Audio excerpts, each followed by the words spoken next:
मेरे प्यारे दोस्तों नमस्कार। मैं गौतम यादव आप सभी को स्टूडेंट नगरी में स्वागत करते हैं। दोस्तों आज जो हम सीरीज लाए हैं वो आपका 2001 से 2019 का टोटल पॉलिटेक्निक का सॉल्यूशन होगा मैथ्स का, जिसमें से आज हम 2001 का सॉल्यूशन कर रहे हैं मैथ्स पोर्शन का।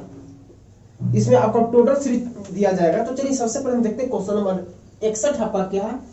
30 में फिजिक्स होता है, 1 से 30 फिजिक्स, फिर 31 से आपका 60 केमिस्ट्री होता है, उसके बाद लास्ट में होता है मैथ। तो आपको पता ही होगा। तो हमारा क्वेश्चन नंबर 61 आपका है cos A plus cos A plus 120 plus cos 120 minus A। तो दोस्तों ये आपका क्वेश्चन है, यहाँ से हमारा सॉल्यूशन है। ऑप्शन 4 है जिसमें से हमारा आंसर यहाँ पे आया। आइए समझा देते हैं। देखिए cos A तो cos A कोई दिक्कत नहीं है, इसको A तो A है ही, इसको कोई टेंशन नहीं है। 120 को मनी बना B पढ़िए। तो आपका फॉर्मूला हो गया cos A plus cos B। तो आइए देखते हैं cos A plus cos B का फॉर्मूला क्या होता है। cos A into cos B minus sin A into sin B। तो A के स्थान पे तो मेरा A है तो A लिख दिया, B के स्थान पे मेरा 120 है तो 120 लिख दिया। आइए इसी प्रकार आप यहाँ इसको पढ़िए, A पढ़िए और इसको इसको यहाँ पे आप B पढ़ लीजिए और तो A आपका A है ये है। तो आपका फॉर्मूला होगा cos A माइनस B का cos A into cos B plus sin A into sin B। एकदम फॉर्मूला पे, खाली फॉर्मूला पे ब्रेक किए। यहां से बढ़ते हैं आगे। आपका आता है cos A। cos A तो हमारा साथ में आ रहा है क्वेश्चन से, cos A लिख दिए। cos 120 का मान होता है -1/2। तो cos A को cos A रहने दिए, cos 120 को -1/2 लिख दिए। इस माइनस को इस माइनस लिखे, sin A को sin A लिखे, sin 120 को √3/2 लिख दिए plus cos A into cos B। तो cos A plus B plus sin 120 का मान होता है, sin 120 का मान होता है √3/2 दोस्तों। तो √3/2 ली दिया, नहीं सबका वैल्यू पुट कर दिए। आइए यहां से क्या किए, cos A प्लस इसको मल्टीप्लाई कर दिए तो माइनस cos A/2, इसको मल्टीप्लाई कर दिए √3 sin A/2। चलिए ये था प्लस, को सवाल होता है कि हम माइनस क्यों आया, क्योंकि माइनस इसलिए आया क्योंकि यहाँ पर -1/2 है। तो आपका आ गया cos A बट्टा 1/2 आ गया माइनस के साथ, ये आपका प्लस में आ जाएगा √3/2। दोस्तों रूट माइनस में root sin A/2 plus root sin A/2 ये आपका कैंसिल हो चुका है। तो आपके पास बचा माइनस में minus cos A/2 minus cos A/2। जब इसको जोड़ेंगे एलसीएम लेंगे तो आपका आ जाएगा 2 cos A/2। तो 2 से 2 कैंसिल हो गया, तो आपका बच गया cos A minus cos A बराबर 0। यानी आपका आंसर हो गया 0। यहां से देखते हैं दोस्तों क्वेश्चन नंबर नेक्स्ट। मेरे प्यारे दोस्तों देखते हैं यहां से हम क्वेश्चन नंबर 62। कहा जा रहा है sin A बराबर cos B। तो दोनों में रिलेशन क्या होगा, आपके पास से 4 ऑप्शन है। देखिएगा sin A बराबर cos B आपका है, दिया हुआ है। तो sin A को sin A लिख दिया बराबर cos B को फॉर्मूला पे ब्रेक किया 90 माइनस B के फॉर्म पे। 90 माइनस यानी sin 90 माइनस B बराबर cos B होता है। तो sin से sin कैंसिल हो गया, तो A बराबर 90 माइनस B, B को इसे लाएंगे तो A प्लस B बराबर 90 डिग्री। A दो कोणों का योग 90 डिग्री क्या कहलाता है, पूरा कोण। यानी आपका ऑप्शन सी सही होगा। यहां से देखते हैं क्वेश्चन नंबर नेक्स्ट। दोस्तों यहां से देखते हैं question number next. x star y बराबर 3x प्लस 2y बटा xy हो तो 2 स्टार 3। जैसे आप क्लास 9th में आप पढ़ के आए होंगे f ऑफ x बराबर 3x स्क्वायर प्लस 2। तो f ऑफ 1 बराबर जहां जहां x है वहां वहां आप 1 का वैल्यू रखते थे, बस वही हिसाब यहां दोहराया गया है। यहां पे एक x स्टार y है तो यहाँ 2 स्टार 3 है, यानी जहां x है वहां 2 रखेंगे, जहां y है वहां 3 रखेंगे। रखिए 3 इंटू 2, x के वैल्यू 2 हो गया प्लस 2 इंटू 3 बटा 2 इंटू 3। इसको सोल्व करने के बाद इसका आंसर आता है दोस्तों यहां से 12/6 अर्थात 2। दोस्तों इस प्रकार हम बढ़ेंगे अगला क्वेश्चन।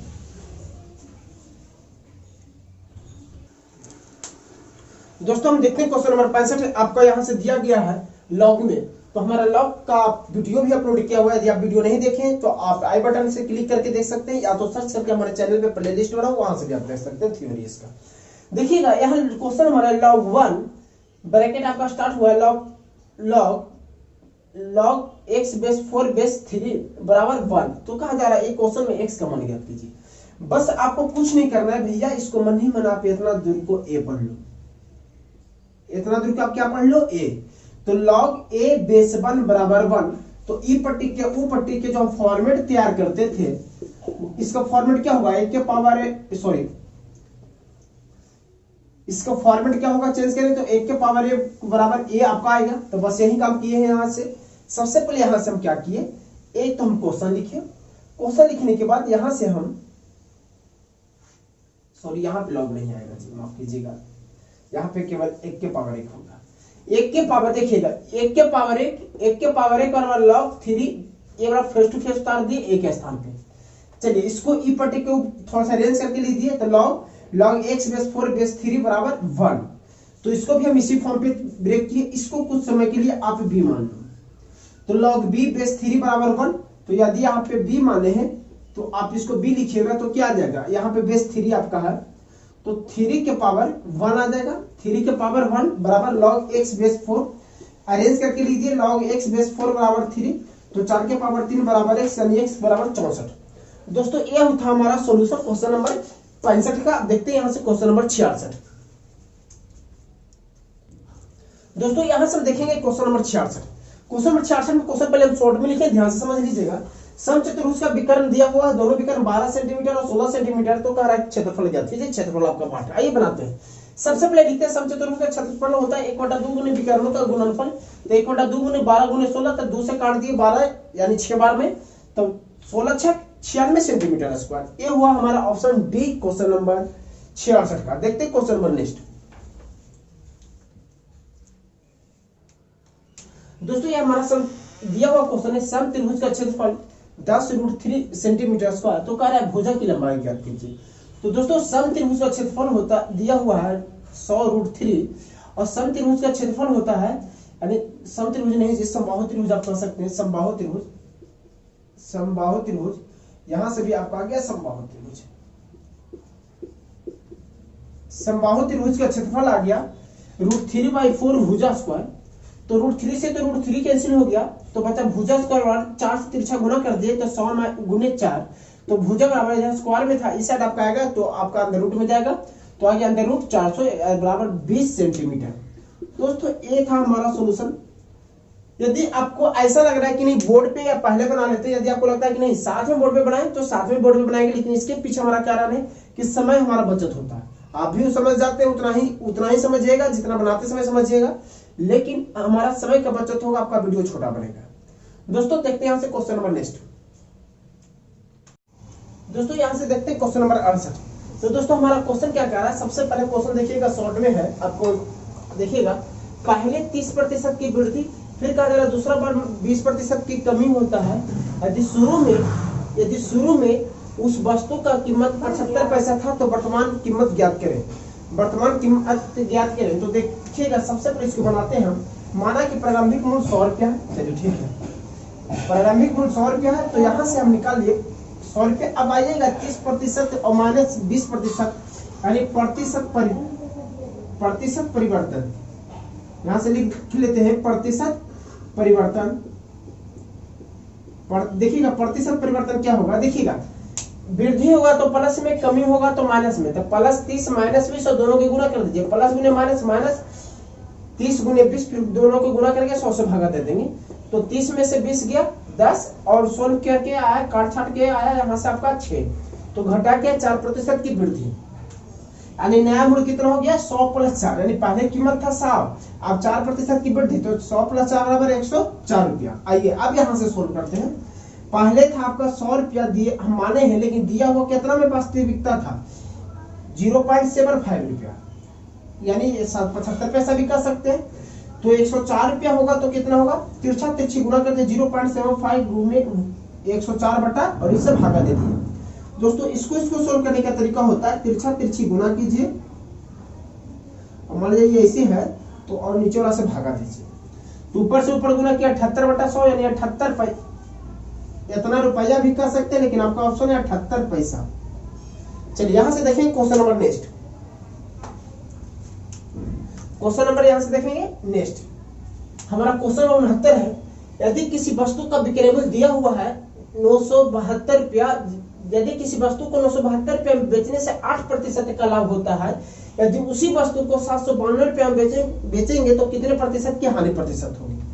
तो देखिएगा विक्रय मूल्य दिया हुआ है, लाभ दिया हुआ है, तो सबसे पहले आपको निकालना होगा क्रय मूल्य। यहाँ से तो सबसे पहले आप यहाँ से क्रय मूल्य निकालिएगा, तो क्रय मूल्य निकालने का तरीका देखिएगा, लाभ होगा तो जोड़ेंगे और हानि होगा तो घटाएंगे। 8% लाभ हो रहा है तो 108 लिखेंगे। 108 बराबर 792। यदि ये समझ में नहीं आ रहा है, लाभ हानि का आप वीडियो नहीं देखे तो हमारे चैनल पे लाभ हानि का प्लेलिस्ट के नाम से बना हुआ है, तो वहां से आप लाभ हानि का वीडियो देख लीजिएगा। तो 108 बराबर 972। तो क्रयमूल निकालने के लिए आपको हमेशा 100 से निकलता है। तो इसका रूल है, देखिएगा यहां से हम काट दिए, 9 बार में कट गया और तिरछा तिरछी गुना किए तो आपका आ गया 900 रुपया क्रयमूल। देखिएगा अब यहां से हम क्या करते हैं, क्रयमूल आप निकाल चुके हैं 900 रुपया, अब दोबारा बेचने कह रहा है। कितना बेचने कह रहा है, 792 रुपया में 792 रुपया विक्रयमूल आपका हो गया। तो बताइए 900 रुपया में खरीदे और 792 में बेच दिए तो हानि हुआ। तो हानि बराबर 900 माइनस 792, यानी हानि आपका आ गया 108 रुपया। तो यहां से बताइए प्रतिशत हानि क्या होता है। प्रतिशत हानि के लिए हानि गुने 100 बटा क्रयमूल। तो 2 जीरो से 2 जीरो और 12 में कट गया, 12% की आपका हानि हुआ है। चलिए यहां से देखते हैं क्वेश्चन नंबर नेक्स्ट। दोस्तों देखिएगा हमारा 70 क्वेश्चन नंबर है। 10% बट्टा 5% बट्टा दिया गया है तो कहा जाता है समतुल्य बट्टा ज्ञात कीजिए। तो दोस्तों सबसे देखिएगा इसका कुछ कॉन्सेप्ट है जो आपको हम साधारण ब्याज और चक्रवृद्धि ब्याज बताएंगे, वहां पे हम लागू अप्लाई करेंगे, वहां सब सिखाएंगे। लेकिन जो बेसिकली सब सिखाया जाता है, जो बेसिक कॉन्सेप्ट है जो सभी स्टूडेंट जानते हैं, वो है x plus Y plus X Y बटा 100, यानी x प्लस और ये भी वाई, तो इन दोनों की गुना करके यहाँ पे लिखेंगे, फिर x वाई बटा 100। देखिएगा बट्टा का सिंबल होता है माइनस, लाभ का सिंबल होता है प्लस, तो बट्टा का संकेत होता है माइनस। तो माइनस आपका आ गया 10%, माइनस 10 माइनस 5, माइनस गुने माइनस प्लस 5, तो 10 गुने 5 बटा 100। तो माइनस 10 माइनस 5 माइनस 15 और प्लस 0 से 0 कैंसिल कर दिए तो 5 बटा 100 बराबर माइनस 15 प्लस भागा दीजिएगा तो 0.5 आपका घट के आ गया माइनस 14.5, यानी समतुल्य बट्टा निकल गया 14.5%।